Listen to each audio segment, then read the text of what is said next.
ഇത് അങ്ങനെ കരുതുന്നുണ്ടോ? തിരുവിതാംകൂർ ദേവസ്വം ബോർഡിന്റെ വിജിലൻസ് അന്വേഷിച്ച് എല്ലാം കണ്ടെത്തുമെന്ന്. പക്ഷേ ഹൈക്കോടതി ഇതുവരെ അതൃപ്തി പ്രകടിപ്പിച്ചിട്ടില്ല വിജിലൻസിന്റെ അന്വേഷണത്തിൽ.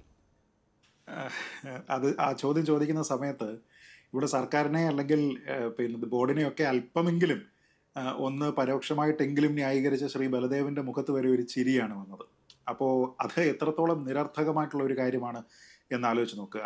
സ്വന്തമായിട്ടൊരു സംവിധാനം ഉണ്ടാക്കി വെക്കുക, എന്നിട്ട് ആ സംവിധാനം അതിൻ്റെ ഉള്ളിലുള്ള ആൾക്കാരെ കുറിച്ച് അന്വേഷിക്കുക.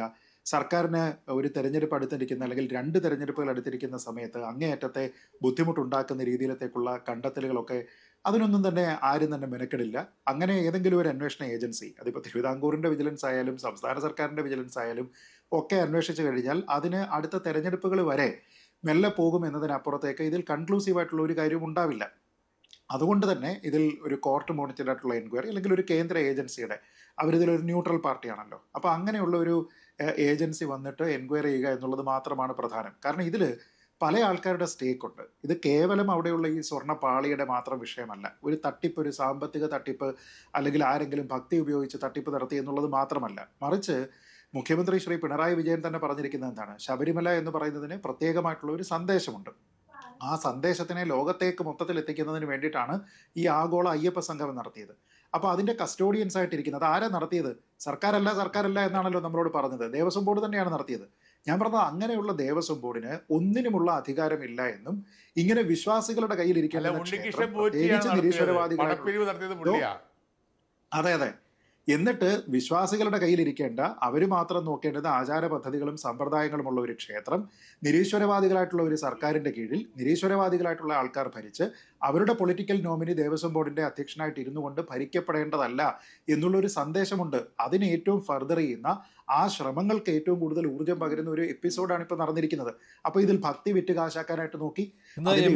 പറഞ്ഞൊരു കാര്യമുണ്ട്, പോറ്റി ഞങ്ങളുടെ ആളല്ലെന്ന്, എല്ലാ അന്വേഷണവും നടക്കട്ടെ എന്ന്. പോറ്റി പിന്നെ നോക്കൂ, ഇതിലൊരു കാര്യമുണ്ട് ശ്രീ മഞ്ജുഷ്. നമ്മൾ മാത്രം ഈ ചർച്ചയിൽ പങ്കെടുക്കുന്ന ആൾക്കാരോ ഈ പ്രേക്ഷകരായിട്ടുള്ള ആൾക്കാരോ മാത്രമല്ല ഇതിൽ അഭിപ്രായം പറയേണ്ടത്. നമ്മുടെ പെരുന്നയിൽ ജി സുകുമാരൻ നായർ എന്നൊരാളുണ്ട്. ഇപ്പോൾ സർക്കാരിൻ്റെ ഈ ഇത്തരത്തിലുള്ള പ്രവർത്തനങ്ങളോടെല്ലാം പിന്തുണ പ്രഖ്യാപിച്ച് ആഗോള അയ്യപ്പ സംഗമത്തിന് പ്രതിനിധിയെ വിട്ടതിന് ശേഷം അദ്ദേഹം അവിടെ ഇരിക്കുകയാണല്ലോ. അങ്ങനെയുള്ള ആൾക്കാർ അഭിപ്രായം പറയണം.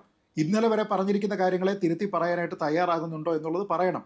പിന്നെ ശ്രീനാരായണ ഗുരുവിനെ അതേപോലെ പകർത്തി വെച്ചിരിക്കുന്ന മറ്റൊരാൾ കണിച്ചുകുളങ്ങരയിലുണ്ടല്ലോ, അദ്ദേഹം ഇതുമായി ബന്ധപ്പെട്ട അഭിപ്രായം പറയണം. മുമ്പ് പലപ്പോഴും അഭിപ്രായം പറഞ്ഞിട്ടുണ്ട്. അപ്പൊ ഇതിപ്പോ പൊളിറ്റിക്കൽ ആയിട്ടുള്ള ഒരു വിഷയമല്ലല്ലോ, ഭക്തിയുമായി ബന്ധപ്പെട്ട അത് വേറെ വിഷയം. ഞാൻ പറയുന്നത് സ്വാർത്ഥ താല്പര്യങ്ങളുടെ പേരിലല്ല എന്നും അയ്യപ്പ വിശ്വാസികളായിട്ടുള്ള ആൾക്കാർക്ക് നിലവിൽ ഈ സംവിധാനത്തിനോടൊക്കെ തന്നെ ഒരു താല്പര്യമുണ്ട് എന്നും പറഞ്ഞുകൊണ്ട് ഈ ആഗോള അയ്യപ്പ സംഗമത്തിന് സർവ്വ മംഗളങ്ങളും നേർന്നുകൊണ്ട് പ്രതിനിധികളെ വിടുകയും നേരിട്ട് പിന്നെ പങ്കെടുക്കുകയും ഒക്കെ ചെയ്തിരിക്കുന്ന സാമുദായിക നേതാക്കന്മാരല്ലേ? എന്താ മിണ്ടാത്തെ? എന്തിനാ ഇവർ വായിൽ വെള്ളം ഒഴിച്ചുകൊണ്ട് ഈ പെരുന്നേലും കണിച്ചുകുളങ്ങരയിലും ഇരിക്കുന്നേ? വർത്താനം പറയുന്നേ.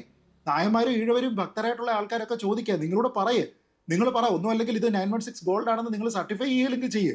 അങ്ങനെയെങ്കിലും സർക്കാരിന് ഒരു പിന്തുണ നിങ്ങൾ കൊടുക്കുക. അല്ലെങ്കിൽ നിങ്ങൾ പറയണം ഇവിടെ നടന്നത് തട്ടിപ്പാണെന്ന് പറയണം. ഈ 2019-ലും 2025-ലും നടന്നിരിക്കുന്നത് ശുദ്ധ തട്ടിപ്പും തെമ്മാടുത്തവുമാണെന്ന് പറയണം. സാമ്പത്തിക തട്ടിപ്പും ഭക്തി കച്ചവടവുമാണെന്ന് പറയണം. ഇത് ഒരു ഉണ്ണികൃഷ്ണൻ പോറ്റി മാത്രം വിചാരിച്ചു കഴിഞ്ഞാൽ ശബരിമലയിൽ നിന്ന് ഈ സ്വർണ്ണപ്പാളി ഇറങ്ങിപ്പോയില്ല എന്ന് ഉണ്ണികൃഷ്ണൻ പോറ്റി തന്നെ പറഞ്ഞില്ലേ? അദ്ദേഹം ഇന്ന് മാധ്യമപ്രവർത്തകർ ചോദിച്ച സമയത്ത് അദ്ദേഹം എന്താ മറുപടി പറഞ്ഞെന്താ? ഞാൻ വിചാരിച്ചാൽ ഇത് പറ്റുമോ? നിങ്ങളുടെ കയ്യിലിരിക്കുന്ന മൈക്ക് നിങ്ങൾ തരാതെ എനിക്ക് അതുകൊണ്ട് ഓടാൻ പറ്റുമോ എന്നാ ചോദിച്ചത്. എന്ന് വെച്ചാൽ അതിന് അർത്ഥം എന്താ? മൈക്ക് കൊടുക്കാൻ, ഈ സ്വർണ്ണപ്പാളി കൊടുക്കാൻ അയാളെ എംപവർ ചെയ്തിരിക്കുന്ന കുറെ ചേട്ടന്മാർ ഇവിടെ ഉണ്ട്. ഈ ചേട്ടന്മാർക്ക്, ദേവസ്വം ബോർഡിൽ ഇരിക്കുന്ന ആൾക്കാർക്ക് ഈ കോടിക്കണക്കിന് രൂപ വിലയുള്ള ഈ ഭക്തരെല്ലാം തന്നെ വന്ന് കാണുന്നത്, ഇത് ഈ എവിടെയെങ്കിലും കൊണ്ടുവന്ന് ഭണ്ഡാരത്തിൽ അടച്ചു വെച്ചിരിക്കുന്ന സാധനമൊന്നും അല്ലല്ലോ. അങ്ങനെയുള്ള ഒരു സാധനം എടുത്ത് ആൾക്കാർക്ക് കൊടുക്കുന്ന സമയത്ത് ചോദ്യം വരില്ലേ? അപ്പോൾ ആ ചോദ്യം വരണമെങ്കിൽ ദേവസ്വം ബോർഡിന്റെ അപ്രൂവൽ വേണ്ടേ? ദേവസ്വം ബോർഡ് ആ ഒരു തീരുമാനം എടുക്കണമെന്നുണ്ടെങ്കിൽ ഭരണപരമായിട്ടുള്ള ഒരു അപ്രൂവൽ വേണ്ടേ? അല്ലാതെ കണ്ണുരുട്ടുന്ന സമയത്ത് പേടിക്കുന്ന ആൾക്കാരാണല്ലോ ഈ ദേവസ്വം ബോർഡിന്റെ അധ്യക്ഷന്മാരായിട്ട് പലപ്പോഴും പൊളിറ്റിക്കൽ നോമിനികളായിട്ട് വരുന്നത്. അപ്പോൾ ഇതിന്റെ താല്പര്യം അന്വേഷിച്ച് പോയി കഴിഞ്ഞാൽ എവിടേക്ക് പോകും? അവിടെയാണ് ഇതുവരെ നമ്മളോട് പറഞ്ഞിരിക്കുന്ന കാര്യമുണ്ടല്ലോ, ഈ ഹിന്ദു ക്ഷേത്രങ്ങൾക്ക് വേണ്ടിയിട്ടോ അല്ലെങ്കിൽ ഈ ദേവസ്വം ബോർഡുകളോ കളക്ട് ചെയ്യുന്ന ഒരൊറ്റ പൈസ പോലും സർക്കാർ ഉപയോഗിക്കുന്നില്ല. അങ്ങനെയുള്ള കോൺഗ്രസിന്റെയും BJP-യുടെയും പ്രചരണമെല്ലാം അടിസ്ഥാനരഹിതമാണെന്നല്ലേ പറഞ്ഞിരുന്നത്. എന്നാൽ ചേട്ടന്മാർ വന്നിരുന്നിട്ട് ഇത് പറയുന്നേ. മുഖ്യമന്ത്രി ശ്രീ പിണറായി വിജയനടക്കം, ദേവസ്വം മന്ത്രിമാരടക്കം, ഇതുവരെ ഉണ്ടായിരുന്ന ദേവസ്വം ബോർഡ് പ്രസിഡന്റുമാരടക്കം, ഈ സാമുദായിക സംഘടനാ നേതാക്കന്മാരടക്കം ഈ ആഗോള അയ്യപ്പ സംഗമത്തിൽ വന്നിട്ട് ആ സന്ദേശത്തിനെ ലോകത്തേക്ക് കൊണ്ടുപോകാൻ പോയ ആൾക്കാർ പറയുന്നേ. ഇപ്പൊ എന്ത് സന്ദേശമായി ലോകത്തേക്ക് പോയിരിക്കുന്നത്? മംഗോളിയയിലും ഉഗാണ്ടയിലും ഒക്കെ ഇപ്പൊ പോകുന്ന സന്ദേശം എന്താ? ഇവിടുത്തെ സ്വർണ്ണപ്പാളി ആൾക്കാർ തട്ടിപ്പിന് വേണ്ടിയിട്ട് ഉപയോഗിച്ചുവെന്ന്. അത് കൊണ്ടുപോയിട്ട് വീടുകളിൽ എഴുന്നള്ളിച്ചുകൊണ്ട് പോയിട്ട് ആൾക്കാരുടെ താല്പര്യത്തിനനുസരിച്ച് അവിടെ പ്രദർശിപ്പിച്ചുവെന്ന്. അങ്ങനെ കെട്ടി എഴുന്നള്ളിച്ച് നടക്കാനുള്ള ചരക്കാണോ ഈ ശബരിമലയിലേത്? അങ്ങനെ കൊണ്ടുപോകാനുള്ള ചരക്കാണോ ഈ ശബരിമലയിൽ? ശരി, ഓരോ വീട്ടിലും അയ്യപ്പൻ എന്ന രീതിയിലാണ് ശബരിമലയിലെ മൂല്യമേറിയ വസ്തുക്കൾ